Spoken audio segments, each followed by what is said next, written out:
आज के इस व्लॉग के अंदर खुश आमदीद नाज़रीन। 2025 का पहला सूरज गरूब हो चुका हुआ है जब हम ये व्लॉग रिकॉर्ड कर रहे हैं और 2025 के हवाले से दो बड़ी चीजें, दो बड़ी खबरें हम आपके साथ शेयर करेंगे। खबरें कुछ ये हैं क्योंकि कल 2 जनवरी है और कल का वो दिन है जब 10 दिन पहले, मतलब आज तो 9 दिन पहले, लेकिन कल 10 दिन पहले जो है मुज़ाकराती टीमें जो है वो बैठी थी पीटीआई की और हुकूमत की, और उन्होंने आपस में बातें की थी। बातें करने के बाद हुकूमत ने उनको कहा था कि ठीक है, हमने आप लोगों की बातें सुन ली, अब यही जो आपकी डिमांड है वो लिख कर ले आइएगा। उन्होंने बच्चों की तरह कहा ओके जी हम लिख कर ले आएंगे। उसके बाद फिर 10 दिन का टाइम लिया गया और अब वो कल 10 दिन खत्म हो जाएंगे। कल हुकूमत को जो है वो लिखी हुई डिमांड पीटीआई ने देनी है और उसके बाद फिर पता चलना है कि अब आगे के जो मामला हैं क्या होने हैं, क्योंकि 6 जनवरी को इमरान खान का फैसला आना है 190 मिलियन पाउंड का, जिसके अंदर इमरान खान पहले ही कह चुके हैं कि ये मुझे सजा देंगे, मुझे इन्होंने सजा देनी है और हर हाल में ये मुझे सजा देंगे और मैं उसके लिए तैयार हूं। पहले भी जो सजाएं हुई हैं वो भी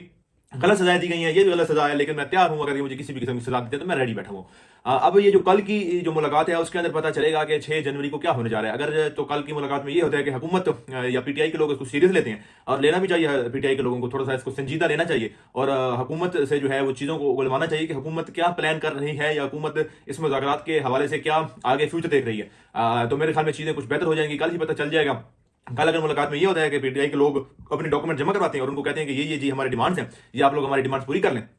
पूरी करें, और इसके बदले में हुकूमत कहती है कि ठीक है, हमने डॉक्यूमेंट्स भी देख लिए हैं, आपकी डिमांड हमने पढ़ भी ली हैं, तो हम अब इस पे अपनी मीटिंग करेंगे, एक हुकूमती लोग बैठेंगे और आप इस पे सोचेंगे तो फलां तारीख को मिल लेंगे। अब वो 8 दिन बाद की तारीख हो या 10 दिन बाद की तारीख हो और पीटीआई के लोग खामोशी के साथ उस तारीख को लेकर वापस आ जाते हैं,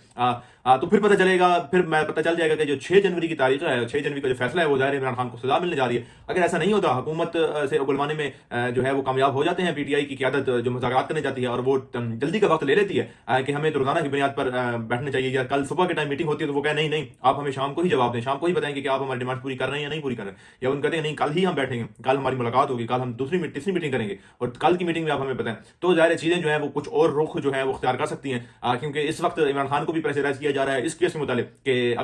अगर तुम चाहते हो कि ये केस जो है इसका फैसला तुम्हारे हक में आए तो तुम हमारी बातें मान लो, नहीं तो इसका फैसला तुम्हारे हक में नहीं तुम्हारे खिलाफ आएगा। और इमरान खान इस बात पे तैयार है कि मेरे खिलाफ आना ही है। इमरान खान अपना जहन बना के बैठा। दूसरी बात मियां नवाज शरीफ की है। मियां नवाज शरीफ के हवाले से अगर हुकूमत और उनकी सियासी सरगर्मियों की बात की जाए तो जैसा कि पहले कोई सरगर्मी उनकी नहीं देखी गई थी, उनको वो आए पाकिस्तान, इलेक्शन लड़ा, लेकिन इलेक्शन लड़ने के बाद जो है उनको किसी भी सियासी खास उसमें नहीं देखा गया। जैसा कि मैंने पिछले एक व्लॉग में आपको बताया था कि इमरान के नवाज शरीफ जो है वो एक खानदानी बुजुर्ग जैसे रह गए हैं कि उनको तैयार करके किसी अपनी खानदानी इवेंट में बिठा दिया कि ये मियाँ बड़े मियाँ साहब बैठे हैं जी, ये बड़े मियाँ साहब जा रहे हैं, बड़े मियाँ साहब घर में मौजूद हैं, इस तरह की बस हैसियत और ये कुछ जो है चीज़ें रह गई हैं नवाज शरीफ की वजह से। 2024 की भी अगर बात की जाए, जैसा कि उनकी सियासत के हवाले से, तो जो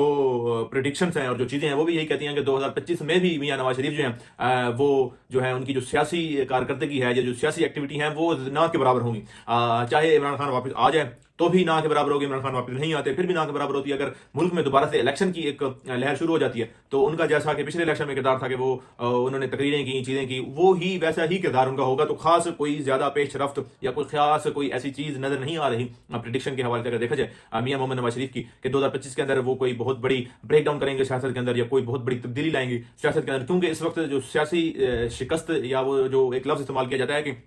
आखिरी कील जो है वो ठोका जा रहा है, तो इस तरह ही की सियासत जो है वो नून लीग की चल रही है पिछले कुछ दिनों से। और